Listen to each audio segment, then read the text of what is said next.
Yo, what's up with it? It's your friend, Don Garcia. Yo, no tats. We back for another video, and we are here with my boy, Andrew Chang. He always his videos are just so informative. I'm sorry. I love the way he puts together the story, comes with the facts, and then he lets you decide on, what you want to feel about it. He's not forcing you to think one way or another way. He gives the information, put it on the table, and lets you decide. And I love it. So anyway, let's check this out. Inside the U.S.'s bunker-busting strike on Iran's nuclear program. We know they went over there and messed. Come on, this is going crazy right now. The U.S., Iran, and Israel had their thing going on. The U.S. jumped in, which they should have minded their business. Jumped in and wanted to bomb Iran. I think they came back and hit the U.S. base in Qatar. But anyway, let's check out Mr. Chang and see what he has to say. The U.S. has just crossed one of Iran's red lines. It flew 7 heavy bombers carrying more than 400,000 pounds of explosives across the Atlantic Ocean directly to Iran with the intent of attacking the country's most heavily fortified nuclear facilities. And Donald Trump says it worked. Tonight I can report to the world that the strikes were a spectacular military success. I don't like it. I don't like Iran's key nuclear enrichment facilities have been completely and totally obliterated. Just to listen to him talk, man. Like, he doesn't talk like a president. He talks like yeah, we did this and did that, and yeah, we really did. Bro, there's no professionalism in the way he speaks. I'm sorry. None at all. What is that TV show he used to have? Where he said, "You're fired." Oh man, what is that TV show, guys? If you know, I know most of you guys are from Canada. I can't think of the show right now, but if you know, let me know. That assessment is a very early one. The U.S. military says it does not yet know exactly how much damage it caused, except to say it's significant. Initial battle damage assessments indicate that all 3 sites sustained extremely severe damage and destruction. But what we know more about is how the U.S. military says it executed such a complex attack. Take a look at the facilities up here and over here. Now look, this is gone. An attack that appears to have caught Iran completely off guard, and for which that country has now promised to make the U.S. pay everlasting consequences. It's going down. This is a plan that took months and weeks of positioning and preparation. It took a great deal of precision. It involved misdirection and the highest of operational security. We don't want to hear nothing about security. Get him up out of here. He should have been fired months ago for leaking information, big dummy. What Defense Secretary Pete Hegseth, along with America's top general, Dan Kane, laid out for reporters at a Pentagon press briefing was a plan whose success relied heavily on secrecy. In and out and back without the world knowing at all. At midnight Friday into Saturday morning, Operation Midnight Hammer would begin with a large strike force of B-2 bombers, leaving Whiteman Air Force Base just east of Kansas City, Missouri. This was the first attempt to fool anybody watching. As part of the plan to maintain tactical surprise, part of the package proceeded to the west and into the Pacific as a decoy. Yes, this mission started with a fake-out, and we can tell, at least anecdotally, this westward flying decoy was noticed. Social media is full of avid military plane spotters, like this one, posting tracking data of what they're seeing in the sky. And as the U.S. military had hoped, much of the focus appeared to be on the planes flying west. The easiest assumption would have been that they were deploying to Guam, Anderson Air Force Base. For Americans, one of the most important forward operating bases west of Hawaii with almost unrestricted airspace. And look at these headlines from just before the attack. U.S. officials revealing to reporters that yes, as Trump mulled over a possible strike, he would indeed be deploying B-2 bombers to the region. Because from Guam, those warplanes could fly to another U.S. base, Diego Garcia, in the heart of the Indian Ocean, and a critical staging ground for military missions in the Middle East.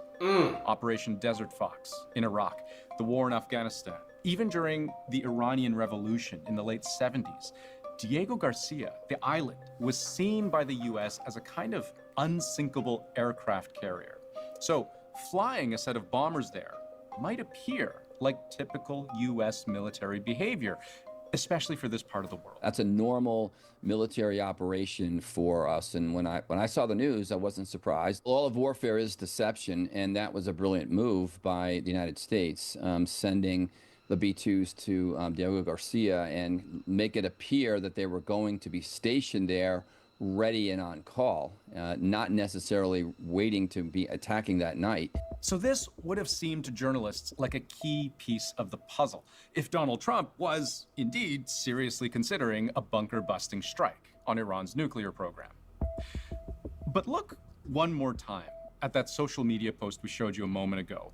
This one reply, date-stamped almost exactly 1 hour after those B-2 bombers first took off, but noticing a different set of planes. 9 B-2s heading due east. Well, hold on. Okay, hold on. So he posted, the first one posted at 12:52 a.m. 8 minutes later, David Shiani said there were 9 headed east. The main strike package, comprised of 7 B-2 Spirit bombers, each with 2 crew members, proceeded quietly to the east with minimal communications. Now, just for transparency, I actually don't know why someone might have seen 9 bombers heading east when only 7 were part of the so-called strike package. I suppose it's possible the person saw incorrectly, or that 2 of those bombers at some point peeled off. But the official count is 7. 7 of the most advanced stealth bombers in the world, maintaining as much radio silence as they can get away with, as they began what would be an 18-hour journey across the Atlantic. 3 times along the way, according to U.S. officials, this strike group of 7 B-2 bombers had to refuel in midair, something that required dozens of tankers at various aerial refuel points. The operation of refueling a B-2 is complex, but it's routine. It's practiced, it's rehearsed, it's engineered down to the very last level. Now, what's interesting is that under optimal conditions, these bombers are actually capable of flying almost that entire distance without refueling at all. But 2 things. 1, you don't run a high-stakes military mission and risk running out of gas. You never know, for example, if you'll have to divert somewhere unexpectedly. But 2, payloads matter. These bombers were burning an incredible amount of fuel, in part because each one was carrying 60,000 pounds of explosives. Damn! That's 2 30,000-pound bombs each. Bunker busters intended to penetrate literally pounds? hundreds of feet of mountainous rock, the only way anyone knows is possible to reach Iran's most heavily protected nuclear facilities from above. But there was more. At approximately 5 p.m. Eastern Standard Time last night, and just prior to the strike package entering Iran, a U.S. submarine in the Central Command Area of Responsibility launched more than 24 Tomahawk land attack cruise missiles against key surface infrastructure targets at Esfahan. Yeah, so this is where the timing and logistics of the mission would become even more complex. And I'll explain how. As those bombers are approaching Iranian airspace, it's nighttime in Iran, 2 things are happening. 1, the bomber formation is linking up with air support, fighter jets meant to protect and distract, as the entire group heads for 2 Iranian nuclear sites, Natanz and Fordo, where the vast majority of the country's uranium enrichment happens. But timed with their entry into Iran, a U.S. submarine launches cruise missiles, dozens of them, from just off Iran's southern coast. These are fired early, but because of their travel time, they are timed to strike Isfahan. That's a 3rd nuclear site immediately after Natanz and Fordo are hit by the bombers, so as to maintain the surprise factor of the main mission. At approximately 6:40 p.m. Eastern Standard Time, not joking. 2:10 a.m. Iran time, the lead B-2 dropped 2 GBU-57 massive ordnance penetrator weapons on the first of several aim points at Fordo. As the president stated last night, the remaining bombers then hit their targets as well, with a total of 14 MOPs dropped against 2 nuclear target areas. 14 bombs at 30,000 pounds each. That's approaching 500,000 pounds of explosives dropped in all. And we can see from satellite imagery what the main attack on Fordo left behind. This is what that nuclear site looked like before the attack. It's buried deep beneath these mountains. And here's what it looked like after. That bluish gray is what experts believe is ash and debris kicked up by the blast. But hold on. But look particularly at this area here. The before, nothing really unusual about the dirt or the ridges in the mountains. But the after, 2 very clear sets of 3 holes, what are believed to be the exact points at which some of these bunker busters pierced through the earth to reach the hundreds of uranium centrifuges thought to be below. The hole patterns line up with how these bombs are meant to be used on a site like Fordo, which again is built much deeper than a single one of these bombs can actually reach. So the idea is to drop several of them effectively down the same hole, or as close to that as you can get, so that with each successive bomb, you're drilling closer and closer to the target, either just outright destroying it or causing enough structural damage to effectively accomplish the same thing. When all was said and done, all 3 sites had been hit by the bombers and the Tomahawk missiles within a window of about 25 minutes from the first attack to the last. That's a very tight window if you consider the total mission time was more than 30 hours. I'm not sure what intel analysts are hanging around the Iranian leadership right now, but no one calculated that the United States still had this capacity to leave from an airbase in Missouri and fly to the Middle East and fire up this mission and then fly home. And according to US officials, American warplanes didn't suffer a single scratch. We are unaware of any shots fired at the package on the way out. Iran's fighters did not fly, and it appears that Iran's surface-to-air missile systems did not see us. Now, let's talk about this. I just want to talk about the journey over there. 18 hours from Missouri to Iran. 2 pilots. So I don't know how they were doing it. Maybe one was flying for 9 hours. The other one switch off, get some rest. He's flying for the other 9 hours. Get to the destination, they both wake up. Maybe that's how they were doing it. I don't know. But then they had to turn around and come back home. So it was like, what was that, like 36 hours? That's crazy. That's crazy, bro. Listen, if you're a soldier, you've been tested, dog.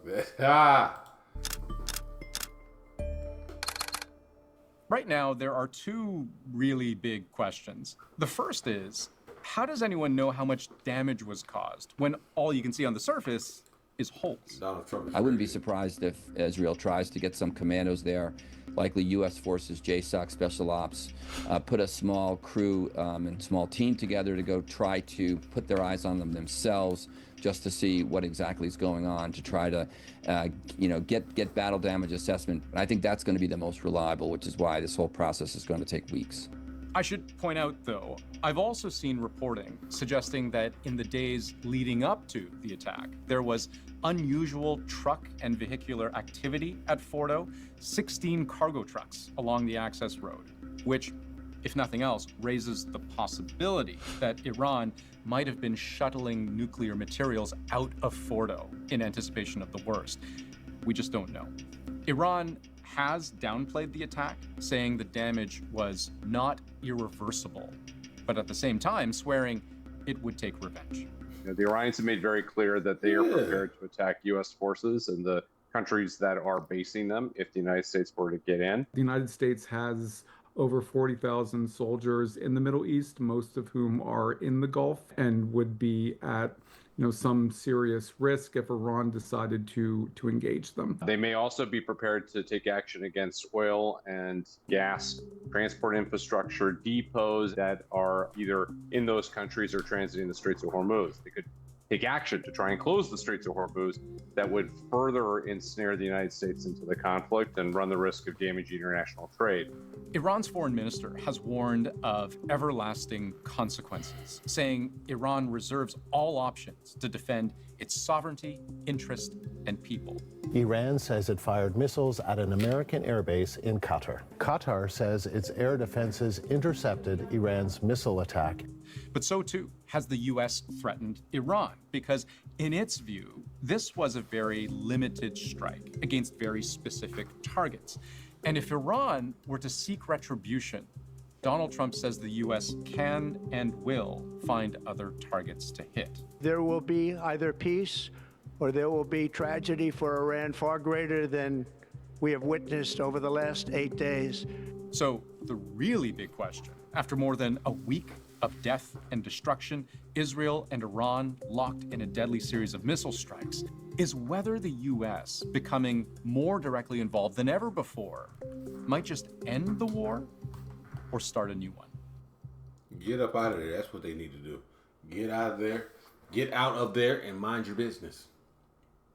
Because if they hit Qatar, you're putting the U.S. citizens at risk. But this is my question, guys. I have a question. Why did the U.S. get involved with this? It was between Israel and Iran. Why did the U.S. go over there poking their nose in other people's business? And then, why didn't they do the same thing when Russia bombed the Ukraine? Don't be a bully where you pick and choose your battles. Or you're trying to stick up for your friends. Stick up for your friends on all fronts. That's how I feel. Or mind your business. So that's crazy. But anyway, let me know what you guys thought about the video. Andrew Chang, hey, listen, about that with Andrew. Y'all are